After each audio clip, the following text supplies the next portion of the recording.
Warga Zionis Ramallah di tepi barat Gaza Palestina hanya bisa terpukau saat buldoser-buldoser Zionis bergerak menghancurkan bangunan rumah mereka.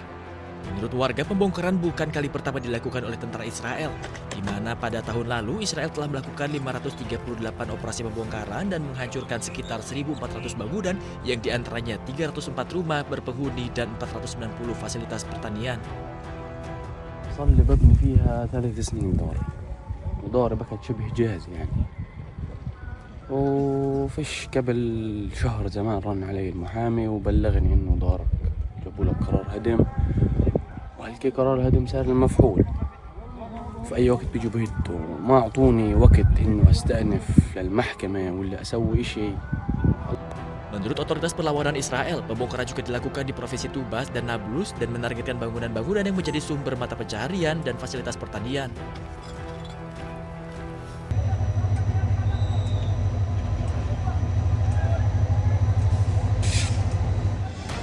Ribuan warga Bangladesh memadati stasiun kereta api Kamalapir di Dhaka Rabu siang waktu setempat.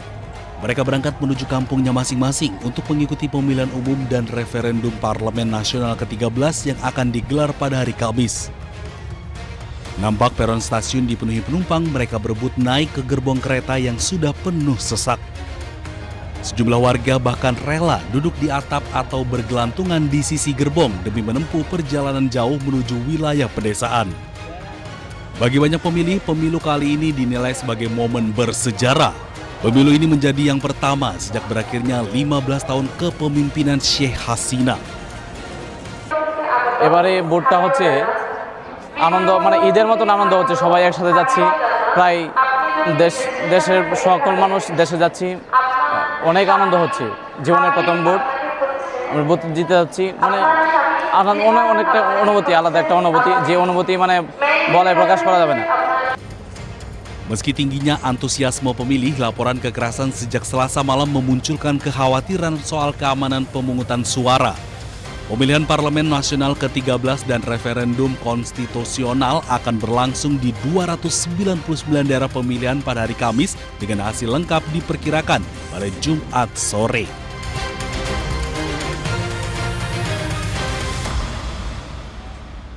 Saya nggak tahu kan dia suka promosi apa banyak.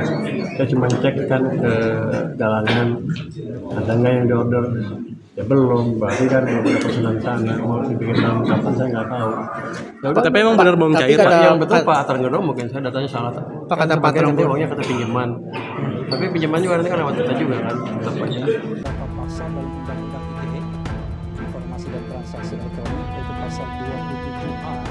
Roy Suryo, Respons Yanipar, dan Dr. Tifa jalani sidang perdana di Mahkamah Konstitusi. Ketiganya hadir ditemani oleh kuasa hukum Refli Harun. Roy Suryo CS selaku pemohon uji materi terhadap Kitab Undang-Undang Hukum Pidana dan Undang-Undang Informasi dan Transaksi Elektronik. Gugatan diajukan ke MK lantaran ketiganya merasa dikriminalisasi terhadap penerapan pasal-pasal yang dikenakan atas status tersangkanya dalam kasus ijazah mantan Presiden Joko Widodo.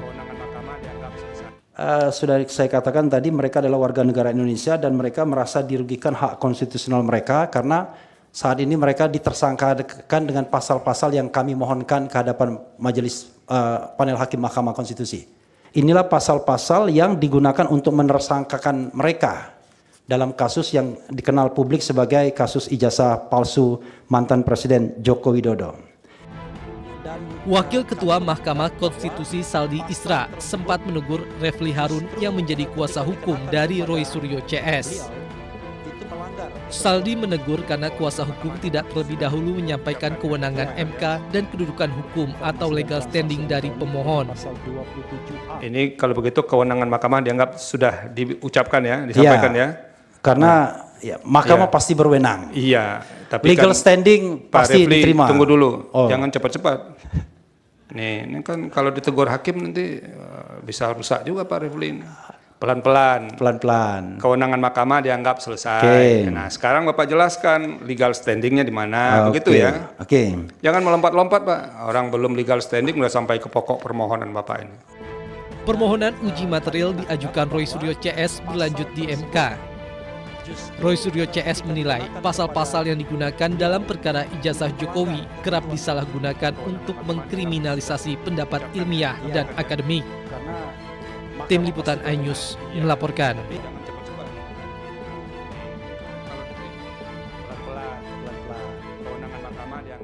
Ya, di MK itu kami akan melakukan uji terhadap 6 pasal yang ada di Dewan PK. Uji materi. Uji materi lagi? Pasal berapa Bang kalau boleh tahu? Pak, ada pasal 310, 311, atau yang terbaru itu menjadi pasal 433, 434, kemudian pasal 27, pasal 28, kemudian pasal 32 dan 35 Undang-Undang ITE. Telepon tidak ambulan putih. Aku Elma. Dua wanita parubaya tewas tersambar petir di Desa Margolui, Kabupaten Sleman, Yogyakarta. Mereka meninggal di tempat saat hendak berteduh dari hujan deras usai menanam padi di sawah. Sementara korban lainnya selamat meski sempat pingsan. Peristiwa tragis itu terjadi saat hujan deras melanda kawasan itu. 3 buruh tani yang sedang bekerja bermaksud berteduh di gubuk, namun tak lama guruh menggelegar dan petir menyambar mereka. Turun hujan, korban selamat ini berteduh duluan, kemudian yang dua dipanggil. Setelah sama-sama berteduh, tahu-tahu ada petir. Nah, untuk korban selamat ini sempat pingsan, namun kemudian sadar. Dan yang kedua ini kita bawa ke rumah sakit. Setelah disemayamkan di rumah duka, kedua jenazah korban langsung dimakamkan keluarga. Dari Sleman, Yogyakarta, Heru Trijoko, iNews melaporkan.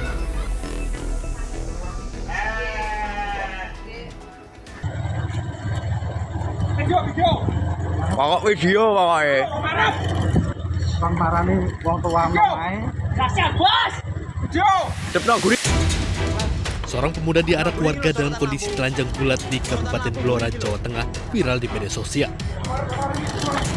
Tampar rese iki lho. Tampar rese. Kedua pelaku diduga digerebek warga saat berada di rumah seorang perempuan yang berstatus istri orang.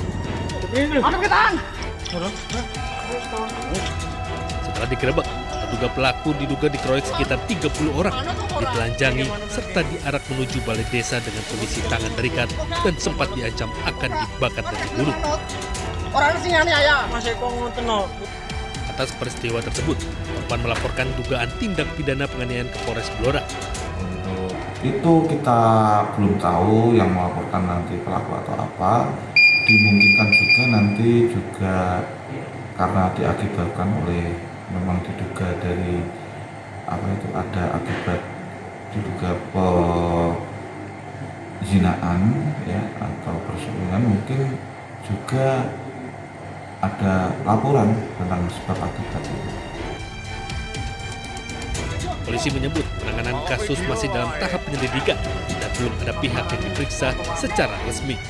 Dari Blora, Jawa Tengah, Heri Purnomo, iNews melaporkan. Oke,